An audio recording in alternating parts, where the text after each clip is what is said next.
வணக்கம். நான் உங்கள் ஜெகநாதன். இஸ்ரேலுக்கும் ஹெஸ்போலாவுக்கும் இவங்க 2 பேத்துக்கும் நடையில மோதல் நடந்துட்டு வரத இதுவரைக்கும் நிறுத்தாத நிலையில, போன வாரம் பார்த்தீங்கன்னா, கடந்த வாரம் பார்த்தீங்கன்னா, அமெரிக்காவுக்கும் ஈரானுக்கும் இடையில நடைபெற்ற ஒப்பந்த கையெழுத்து பார்த்தீங்கன்னா, ஒரு விதமான எச்சரிக்கைய கொடுக்கப்பட்டிருக்குது அப்படின்ட்டு தகவல்கள் தெரிவிக்கிறாங்க. இந்த ஒப்பந்த கையெழுத்து போட்டது மட்டும் இல்லாம ஈரானுக்கு அதை பற்றி மிகப்பெரிய கவலைகள் வந்து கொண்டிருக்குது.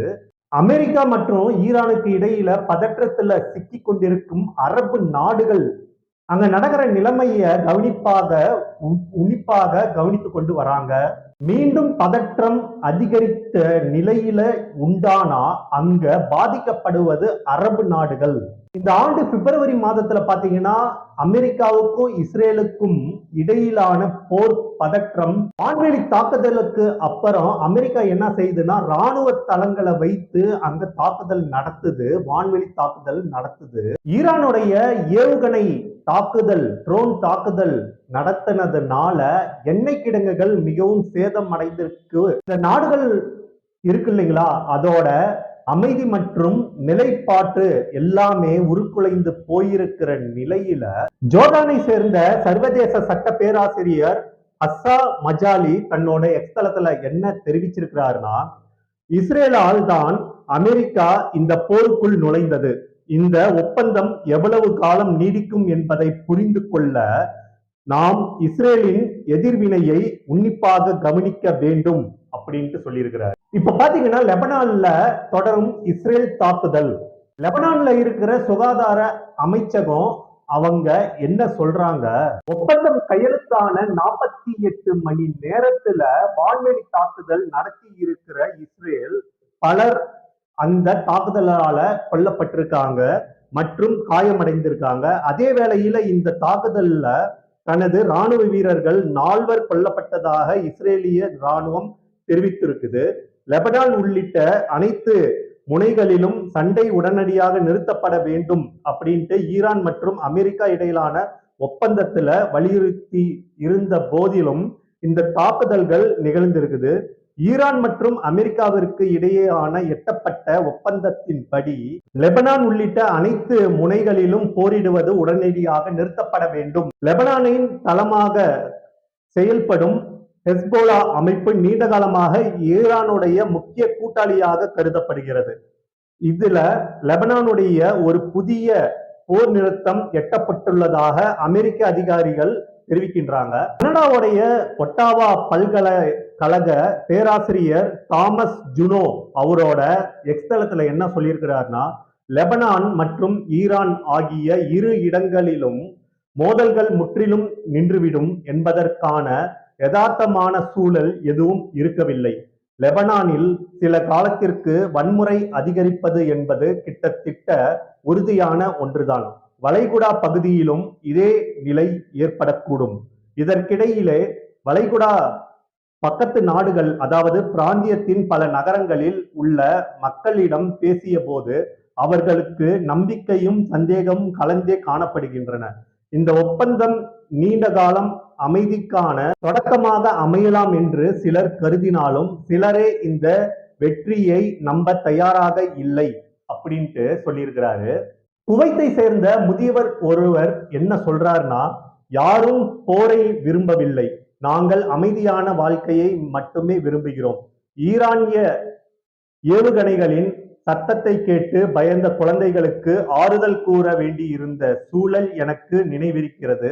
அவர்கள் அது போன்ற அனுபவத்தை இதற்கு முன்பு ஒருபோதும் எதிர்கொண்டதில்லை அப்படின்ட்டு அந்த முதியவர் சொல்லியிருக்கிறாரு. இந்த ஒப்பந்தம் மிகவும் பலவீனமானது அப்படின்ட்டு ஒரு தரப்பு சொல்லியிருக்கும் நிலையில நிலைமை இயல்பு நிலைக்கு திரும்பணும் அப்படின்ட்டு அங்க இருக்கிற மக்கள் விரும்புறாங்க. இந்த ஒப்பந்தம் பாத்தீங்கன்னா அங்க இருக்கிற மக்கள் பெரிதாக ஏற்றுக்கொள்ளும் நிலையில இல்லை அப்படின்ட்டு அந்த நாட்டு ஊடகங்கள் சொல்லுது.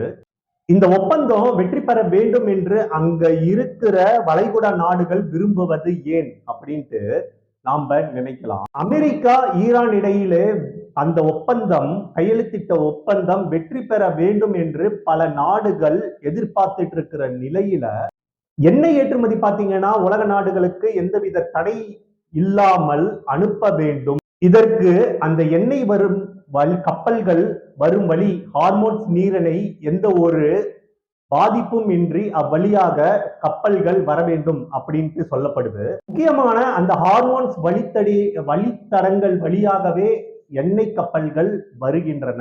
அதனால அந்த வழித்தடத்தில் எந்த ஒரு பாதிப்பும் இருக்கக்கூடாது என்று அந்த நாட்டு மக்கள் ஒப்பந்தத்திலே சொல்லி இருக்கிறாங்க. ஹார்மோன்ஸ் நீரிணைய கிட்டத்தட்ட ஈரான் முழுமையாக மூடப்பட்டிருக்குது.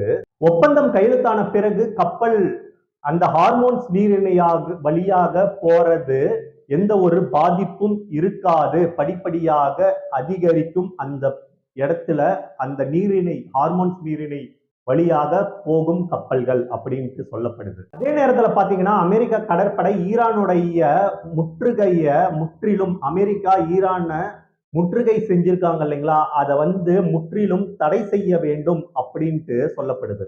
ஆனா லெபனான் மேல இஸ்ரேல் தொடர்ந்து மீண்டும் தாக்குதல் நடத்திட்டு வர நிலையில ஒப்பந்தத்தோடைய முதல் நிபந்தனைய அமெரிக்கா பின்பற்றல அப்படின்ட்டு ஈரான் அமெரிக்கா மேல குற்றச்சாட்டு வைக்குது.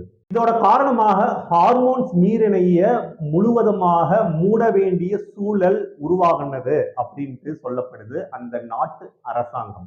இந்த ஹார்மோன்ஸ் நீரிணைய திறக்கப்பட்ட செய்தி கேட்ட உடனே ஹார்மோன்ஸ் நீரிணை கப்பல்கள் போக்குவரத்து எண்ணெய் கச்சா எண்ணெயை லிட்டருக்கு ரூபாய் $80 குறைந்துள்ளதாக அந்த நாட்டு நிறுவனங்கள் தெரிவிக்குது. பேராசிரியர் ஹசா மஜாலி அவரோட எக்ஸ்தலத்துல என்ன சொல்லுறாருன்னா, ஹார்மோன்ஸ் நீரிணையின் மீதான கட்டுப்பாடு என்பது ஈரானுக்கு அந்த அணுசக்தி திட்டத்தை விடவும் பெரிய கருவியாக மாறியுள்ளது அப்படின்ட்டும், இந்த கடல்வழி தடம் மூடப்படாமல் இருந்திருந்தால் ஒருவேளை போர் இன்னும் நீண்ட காலம் நீடித்திருக்க கூடும். ஈரான்ல இருக்கிற பிரச்சனையில ஈரானுக்கு $300 பில்லியன் கொடுக்க போவது யார் அப்படின்றது இதுல பார்ப்போம்.